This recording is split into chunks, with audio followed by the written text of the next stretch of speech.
Hello and welcome back. PSL में आज Islamabad United और कोयटा ग्लैडिएटर्स के दरमियान मैच खेला जाएगा रावलपिंडी क्रिकेट स्टेडियम में, जहां पे एक तरह से पीएसएल के मैचेस वापस आए हैं, क्योंकि जो आखिरी मैच था यहाँ पे वो अप्रैल 19 को था। उसके बाद जितने भी मैचेस हुए हमने देखा कि वो कराची, लाहौर और मुल्तान में थे। इस्लामाबाद यूनाइटेड का होम मैच है और आई थिंक के अब जिस तरह हमने लास्ट टाइम भी बात की थी कि क्वालिफिकेशन पॉइंट ऑफ व्यू से आने वाले जो मैचेस हैं वो बहुत ज़्यादा इंटरेस्टिंग होंगे। तो इस्लामाबाद यूनाइटेड अभी भी एक स्ट्रांग पोजीशन में है। 3 मैचेस वो लगातार हारे थे, पिछले 3 मैचेस, और उससे पहले वो 5 मैचेस लगातार जीते थे, जिसकी वजह से अभी भी वो पॉइंट्स टेबल के ऊपर नंबर 2 के ऊपर है। लेकिन अभी तक उनकी प्लेऑफ्स के अंदर जो पोजीशन है वो कंफर्म नहीं हुई। कोयटा अभी तक वाहिद एक ऐसी टीम है जिसने कि प्लेऑफ्स के लिए क्वालिफाई कर लिया है, but still they will want to win one more game. उनके भी 2 मैचेस बाकी हैं, अगर वो एक और जीतते हैं तो वो टॉप 2 में फिनिश करेंगे, विच मीन्स कि कोयटा को 2 चांसेस मिलेंगे फाइनल में जाने के लिए। इस्लामाबाद यूनाइटेड को एक मैच जो है वो मजीद जीतने हैं, जिसके बाद उनकी जो प्लेऑफ्स में जो पोजीशन है वो कंफर्म्ड हो जाएगी। लेकिन अगर वो दोनों मैचेस हार भी जाती हैं अपने बाकी के 2 मैचेस, तो फिर भी उनके पास एक मौका होगा, बट इस सूरत में उनको बाकी टीम्स के ऊपर रिलाई करना होगा। अगर हम हेड टू हेड की बात करें तो आई थिंक एक बहुत ही बैलेंस्ड रिकॉर्ड है इस्लामाबाद यूनाइटेड और कोयटा का। दोनों टीम्स ने 20 मैचेस खेले हैं, 10 इस्लामाबाद जीता है, 10 कोयटा जीता है। लेकिन आई थिंक कोयटा के पास कॉन्फिडेंस इस चीज़ का होगा कि इस सीज़न में जो लास्ट मैच था कोयटा और इस्लामाबाद के दरमियान, वो कोयटा ने बहुत ही इंटरेस्टिंग वे में जीता। हमने देखा कि आखिरी ओवर में 15 रन चाहिए थे और हसन नवाज, जिन्होंने अभी रिसेंटली न्यूजीलैंड में पाकिस्तान के लिए 44 बॉल्स के ऊपर सेंचुरी भी की थी, उन्होंने उस मैच को फिनिश किया। आखिरी ओवर्स में 2 छक्के भी मारे।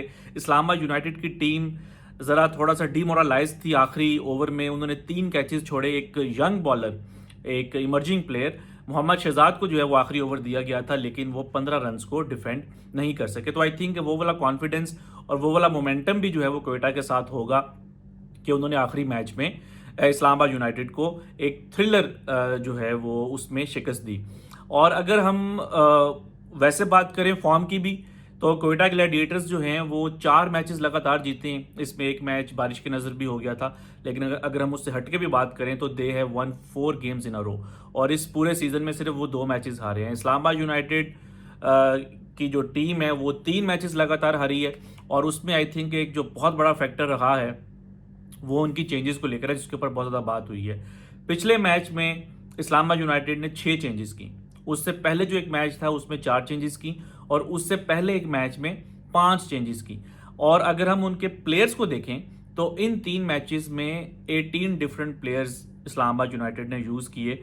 आई नो कि शायद उनकी प्लानिंग कुछ इस तरह से है कि जो प्लेयर्स बेंच के ऊपर थे उनको मौका दिया जाए, ताकि फाइनल से पहले जो है आपको आइडिया हो सके, या प्लेऑफ से पहले आपको आइडिया हो सके कि आपका आइडियल कॉम्बिनेशन क्या है। But I think somewhere in doing that वो ये शायद भूल गए हैं कि अभी तक उन्होंने प्लेऑफ्स में क्वालिफाई नहीं किया। और आई थिंक कि जब तक आप प्लेऑफ्स में क्वालिफाई ना कर जाएं, आपको अपनी बेस्ट टीम को ही खिलाना है। पिछले मैच में हमने देखा कि जो ऑस्ट्रेलिया के 2 फास्ट बॉलर्स हैं इस्लामाबाद की टीम में, बेन डॉशिस एंड रायली मेरेडिथ, दोनों में से कोई भी प्लेयर नहीं खेला, और ज़्यादा उन्होंने रिलाई किया अपने ऑलराउंडर्स के ऊपर, जिस तरह काइल मेयर्स हैं, मोहम्मद शहजाद को भी हम उसी कैटेगरी में लेकर आ सकते हैं। इमाद वसीम ने जो है वो पिछला मैच मिस किया, आई डोंट नो व्हाई। तो आई थिंक के अब क्योंकि अब जहाँ पे बात आ गई है प्लेऑफ्स की क्वालिफिकेशन की, आई थिंक कि शायद आज इस्लामाबाद जो है वो अपनी बेस्ट प्लेइंग 11 के साथ जाएगा, विच मीन्स कि मे बी बेन डॉशिस या रायली मेरेडिथ में से कोई एक प्लेयर वापस आ जाए, काइल मेयर्स को बाहर बैठना पड़ जाए, आंद्रेस हॉस जो हैं जिन्होंने एज एन ओपनर जो है वो अच्छा परफॉर्म किया था, हो सकता है कि वो दोबारा ओपन करें। इमाद वसीम हो सकता है कि वापस आ जाएं। But I think Islamabad United अभी भी एक अच्छी टीम है, जैसा कि हमने जिक्र किया कि वो पॉइंट्स टेबल में अभी भी नंबर 2 के ऊपर है। कोयटा की अगर हम बात करें तो अ टीम इन फॉर्म, और मेरा ख्याल है कि जितना क्रेडिट दिया जाए उनकी बॉलिंग को उतना कम है। इस पीएसएल में सबसे ज़्यादा अगर किसी टीम ने विकेट्स ली हैं तो वो कोयटा की टीम है। नॉर्मली कोयटा जो है वो अपनी बैटिंग के ऊपर जो है वो मैचेस जीता है। इन द पास्ट अगर हम देखें तो कोयटा की जो बैटिंग है वो काफ़ी स्ट्रांग रही है, जिस तरह रायली रूसो हैं उनका कोई अच्छा सीजन गया, या इसी तरह और जो उनके ओवरसीज बैटर्स होते थे, शेन वॉटसन हो गए। इस बार हमने देखा है कि उनकी बॉलिंग जो है वो बहुत ज़बरदस्त रही है। बैटिंग में थोड़ी सी स्ट्रगल कोयटा को अभी भी है, क्योंकि इस पूरे टूर्नामेंट में सिर्फ 3 प्लेयर्स ने जो है वो क्वेटा के लिए 50 रन किए हैं। साउथ शकील ने, फिन एलन ने और पिछले मैच में हमने देखा हसन नवाज ने, जो कि सबसे कम है किसी भी टीम के लिए, 3 50s।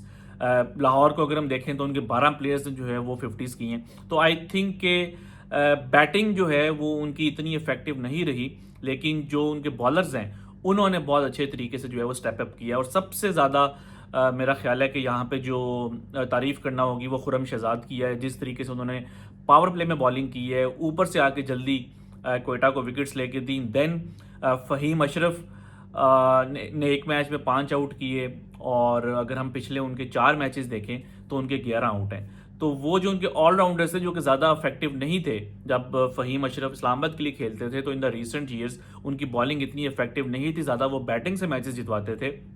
बट इस पीएसएल में हमने देखा है कि फ़हीम अशरफ ने एज ए बॉलर भी जो है वो बहुत अच्छा परफॉर्म किया है। एक बहुत ही आई थिंक कि हम एक्साइटिंग मैच एक्सपेक्ट कर सकते हैं, क्योंकि दोनों हिस्टोरिकली भी जो है वो बड़ी स्ट्रांग टीम्स हैं। जो पहला पीएसएल का फाइनल हुआ था वो इस्लामाबाद और कोयटा के दरमियान ही हुआ था 2016 में, और अभी भी हम देख रहे हैं कि पॉइंट्स में नंबर 1 के ऊपर जो है वो कोयटा है, नंबर 2 पे इस्लामाबाद है। तो जो भी टीम आज मैच जीतेगी वो पॉइंट्स में नंबर 1 रहेगी।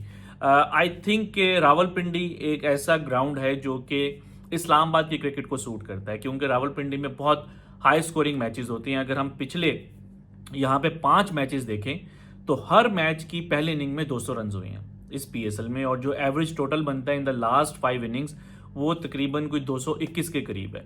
और इस्लामाबाद यूनाइटेड क्योंकि ज़्यादा रिलाई करते हैं अपनी पावर हिटिंग के ऊपर, एग्रेसिव बैटिंग के ऊपर, नॉर्मली उनकी हमने देखा है कि 8-9 नंबर तक जो है उनकी बैटिंग होती है, तो वो इस तरह की कंडीशंस को एंजॉय करते हैं कि लंबा टोटल हो और फिर उसके बॉलर जो उनके बॉलर्स हैं वो उसको डिफेंड कर सकें। ऑब्वियसली इसमें टॉस बहुत ज़्यादा इंपॉर्टेंट रोल प्ले करता है कि आप टॉस जीत के जो है वो पहले बैटिंग करें।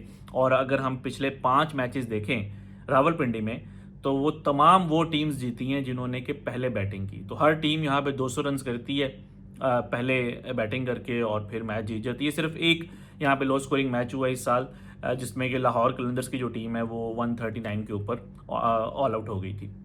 तो आई थिंक कि पीएसएल में सिर्फ ग्रुप स्टेज में अब सिर्फ 5 मैचेस बाकी हैं, और हर मैच जो है वो क्वालिफिकेशन पॉइंट ऑफ व्यू से बहुत इंपॉर्टेंट होगा। सिर्फ मुल्तान की जो टीम है अभी तक बाहर हुई है, और कोयटा ने जो है वो सिर्फ क्वालिफाई की है, और बाकी जो 4 टीम्स हैं वो कौन सी होंगी, आई मीन बाकी जो 3 टीम्स हैं कोयटा के अलावा वो कौन सी होंगी, ये जो है हमें आने वाले दिनों में पता चलेगा। होपफुली आपको ये एनालिसिस और ये बातें पसंद आई होंगी। हम आपसे अगले मैच से पहले दोबारा मिलेंगे विद सम न्यू एनालिसिस।